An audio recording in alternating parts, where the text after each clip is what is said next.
كده برضو يا ميرنا تغيبي عني؟ انا عارفه انك مشغوله بولادك، بس ولادي وحشوني قوي، وقلت انك هتجيبهم لي اشوفهم. ده ولا حد خالص من البيت بيسأل عليا.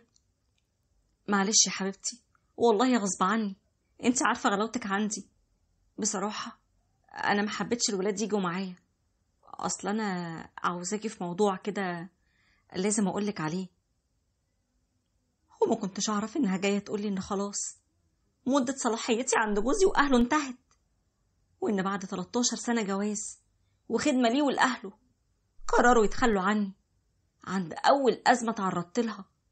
وعشان تعرفوا الحكايه من اولها ومن البدايه، بدعوكم الاول تعملوا لايك للفيديو وتشتركوا في القناه وتفعلوا زر الجرس على الكل عشان يوصلكوا دايما كل جديد من فيديوهاتنا.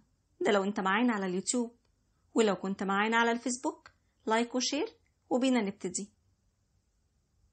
انا سالي، اتجوزت حاتم من سنين طويلة قوي، تقريبا كان عندي 19-20 سنة، وخلفت منه بنتين. وعلاقتي بأهله كانت قوية جدا، لدرجة اني طول 13 سنة جواز بخدمهم كلهم من الصغير للكبير، رغم ان ميرنا سلفتي ما بتنزلش من شقتها خالص إلا على آخر النهار بعد ما تكون خلصت حاجتها كلها وبيتها تمام التمام، وقليل قوي لو عملت حاجة تحت. ودايما كل ما تيجي تنزل تقولي: ايه يا سالي، كفاية بقى يا بنتي صحتك، تعالي اقعدي شوية. انا قلت اجي اقعد معاكي حبة قبل ما ننزل تحت عند طنط، عشان اول ما بتشوفك بتستلمك طلبات وما بعرفش اقعد معاكي خالص. طيب استني، هدخل بس الكيكة الفرن واجيلك على طول، اصل طنط كان نفسها فيها وقلت اعملها بقى، حرام. والله يا بنتي حرام عليكي نفسك، شغل في بيتك وشغل تحت عندها غير طلبات جوزك وبناتك. معلش يا ميرنا، هعمل ايه بس، بتصعب عليا قوي، ونور بنتها زي ما انت شايفه اهو ما بتشيلش قشايه من مكانها، ما انت عارفاها. انا عارفه، ومش بقولك ما تعملهاش حاجه، لا ساعدي، بس في حاجه، في حاجتين زي ما بعمل انا كده، وبنتها بقى هي تيجي تعمل الباقي. لكن كده حرام، دول بقوا سايبين الحمل كله عليكي. والله يا ميرنا انا ما بحبش ازعلهم ابدا. يلا هنقول ايه بس، الحمد لله على نعمة الصحة.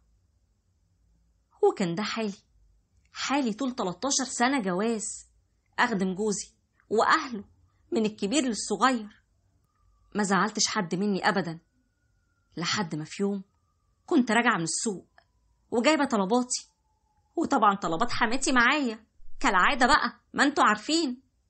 وفجأة لقيت عربية جاية بسرعة فظيعة جاية ناحيتي، وحصل اللي توقعتوه طبعا. أنا ما فقتش غير وأنا في المستشفى بعد ساعات طويلة، حاولوا ينقذوني فيها لأن حالتي كانت وقتها صعبة جدا، زي ما هتسمعوا الدكتور كده بيقول إيه: طب مني يا دكتور، بقالنا كتير قوي هنا ومحدش قال لنا أي حاجة. للأسف الحالة صعبة شوية، وهنحتاج كذا عملية وعلاج مدته طويلة مش قليلة أبدا. من الآخر كده يا جماعة، المشوار لسه طويل. هي حول الله يا رب، ربنا يشفيكي يا بنتي. طيب أنا هاخد الولاد بقى وأروح، وهنبقى نجيلك تاني، وهي مامتك معاكي اهي تاخد بالها منك. يلا يا حاتم. طب يا سالي، هروح أوصل ماما والولاد وهرجع لك تاني على طول. هترجع تاني ليه؟ روح ارتاح ونبقى نيجي نبص عليها تاني. ما بيقولك اهو لسه الموضوع مطول ومصاريف اكتر، الله يعينك يا ابني. ربنا قادر على كل شيء يا حبيبتي، قادر يشفيها وما تحتاجش لأي حد ابدا، وترجع زي ما كانت في الاول بصحتها، عشانها وعشان خاطر بناتها. يا رب يا حبيبتي، ربنا يشفيها لك. طيب انا هروح ماما والولاد يا سالي، وهبقى اجيلك ابص عليكي بكره ان شاء الله.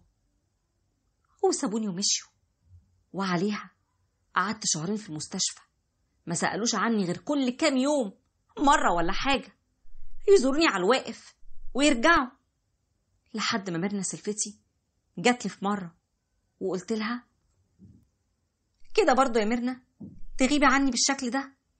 أنا عارفة إنك مشغولة بولادك، بس ولادي وحشوني قوي وقلت إنك هتجيبيهم لي أشوفهم، ولا حد خالص من البيت بيسأل عني. معلش يا حبيبتي، والله غصب عني، انت عارفة غلاوتك عندي. وبصراحة أنا ما جبتش الولاد معايا عشان في موضوع كده لازم أقولك عليه. ما ينفعش أسيبك بالشكل ده ولا حاسة بأي حاجة بتحصل حواليكي. موضوع إيه؟ خير، قلقتيني. بصراحة يا سالي، حماتك بتدور لجوزك على عروسة، هو ناوية تخليكي تروحي على أهلك بعد المستشفى يكملوا لك علاج هما، ولما تخفي تاخدك تعيشي عندها تحت في شقتها، وده عشان عيالك وبس، وجوزك يتجوز بقى اللي تخدمه وتخدم البيت. انتي بتقولي ايه؟ ازاي الكلام ده؟ طيب وحاتم موافق يتخلى عني في عز تعبي بالشكل ده؟ انا هنت عليه وكمان هانت عشرتي وخدمتي ليه ولأهله. ايه، خلاص قرروا انتهاء صلاحيتي؟ انت عارفة يا سالي، عارفة ان حاتم طول عمره بيسمع كلام مامته. انا حبيت اقولك عشان معرفش هما ناويين يعرفوكي امتى. ويا ما قلتلك خدي بالك من نفسك، محدش هينفعك ومحدش بيتمر فيه. لكن ما كانش فيه فايدة من كلامي معاكي. انا عمري ما تخيلت ان بعد اللي عملته معاهم ده يعملوا فيا كده. حسبي الله ونعم الوكيل.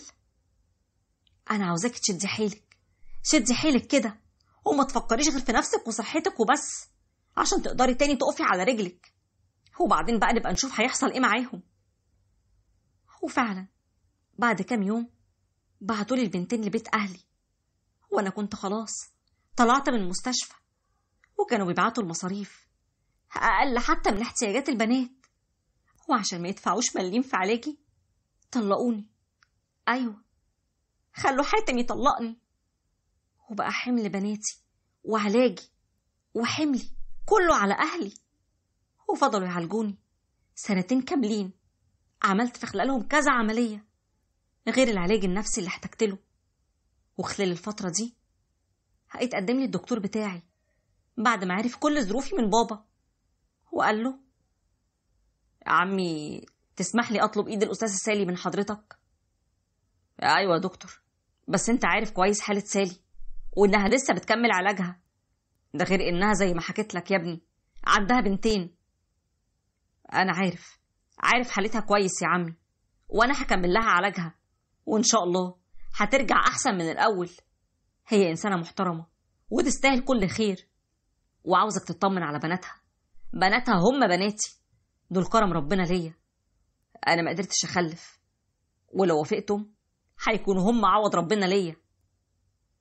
طيب يا دكتور، خليني بس أشوف رأيها إيه الأول وارجع أرد عليك. هو لما بابا حكالي اللي حصل سكت ولقيت الدموع بتنزل من عيوني.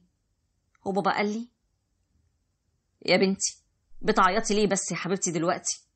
أنا مش بغصبك على حاجة، أنا بس باخد رأيك، وفي الآخر هعملك كل اللي انت عاوزاه. أنا بعيط عشان وصل بيا الحال إني أصعب على الناس يا بابا. هي للدرجة دي بقت حالتي كده؟ يتصعب عليها الناس؟ يا حبيبتي، ما حدش بيتجوز حد عشان صعبان عليه. وبعدين ده دكتور، تفتكر يوم ما هيتجوز واحدة عشان صعبان عليه وكمان عندها بنتين؟ أديك قلتي اهو بنفسك يا ماما. يعني ايه الميزة اللي تخلي واحد زيه يتجوز واحدة في حالتي وظروفي دي؟ عوض ربنا يا حبيبتي. جايز يكون ربنا عايز يعوض كل واحد فيكم بالتاني. هو اتجوز وانفصل عشان مش بيخلف، وانتي اتطلقتي ومعاكي بنتين بعد ما جوزك واهله تخلوا عنك وغدروا بيكي. يبقى ربنا اللي بيوفق. مامتك عندها حق يا سالي، انتي الحمد لله صحتك بتتحسن كتير، وان شاء الله ترجعي احسن من الاول. ولسه يا بنتي صغيرة ومحتاجة اللي يعوضك عن كل اللي شفتيه. ايوه، بس بناتي انا خايفة يتظلموا معايا، هم منهمش اي ذنب. بناتك محتاجين اب حقيقي يشيل مسؤوليتهم، مش مصدق يزيح حملهم من على كتافه. وبصراحة دكتور احمد من اول ما بدأت علاج معاه وانا شايفاه محترم وبيخاف ربنا. طب اتكلمي معاه بس الاول يا بنتي، وبعد كده بقي قرري. وبابا حدد معاه ميعاد وجالي، واتكلمنا مع بعض واتعرف على البنات، وكمان حبوه قوي، وهو كان بيعاملهم حلو جدا. أما أنا بقى فبصراحة ارتحت له، حسيت معاه بحاجات ما حسيتهاش طول 13 سنة جواز. عرفت معاه يعني إيه مودة ورحمة بين زوجين، علمني إني أحافظ على قيمتي وكرامتي حتى معاه هو ووسط أهله. حتى علاجي كملهولي، والحمد لله رجعت أحسن من الأول. مش بس كده، ده ساعدني إن أشتغل في حاجة أنا بحبها، وبناتي بقوا يعتبروه أبوهم بعد ما حاتم اتخلى عنهم. هو رفع إيده عن مصاريفهم تماما، لحد ما في يوم لقيت حاتم بيكلمني وبيقول لي: ازيك يا سالي، عاملة ايه؟ طمنيني عليكي. أنا الحمد لله تمام، خير، في حاجة ولا ايه؟ أصل غريبة جدا إنك بتكلمني عشان تسأل سؤال متأخر زي ده. أنا آسف يا سالي، بس خلاص ربنا خلص لك حقك مني. ما تقلقيش، أنا خسرت شغلي، وكمان حتى مراتي اللي اتجوزتها من بعدك اتطلقت، ما قدرتش تتحملني زي ما كنت متحملاني، ولا حتى تتحمل أهلي. والله ده شيء طبيعي، بس أنا ماليش أي علاقة بالموضوع ده، ولا ليا علاقة بيك أنت شخصيا. من فضلك، أنا دلوقتي ست متجوزة.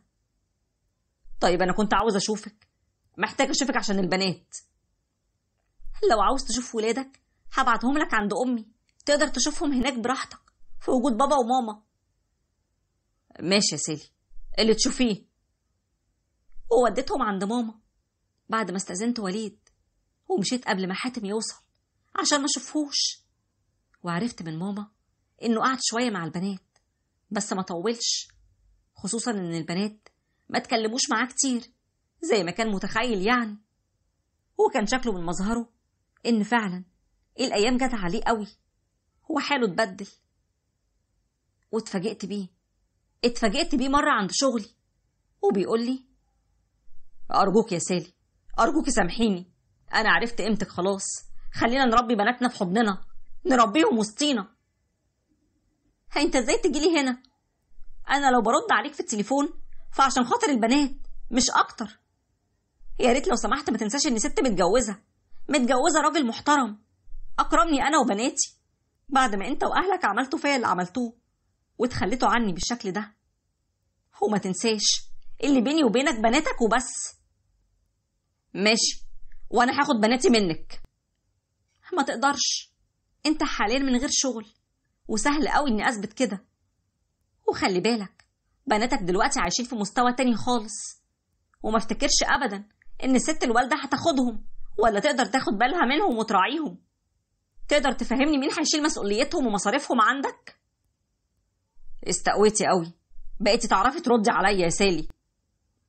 عرفت ان ليا حق وما ينفعش اتنازل عنه، واتسندت على سند حقيقي، راجل يا حاتم. وسبته ومشيت وانا جوايا كل الرضا ان ربنا اخد لي حقي. هو بيتقول فعلا الجزاء من جنس العمل، وكل واحد فينا بياخد على قد نيته. يا جماعة، اللحظة اللي بنظلم فيها دي ولا سهلة ولا هينة عند ربنا، ولازم يجي اليوم اللي يترد فيه المظالم.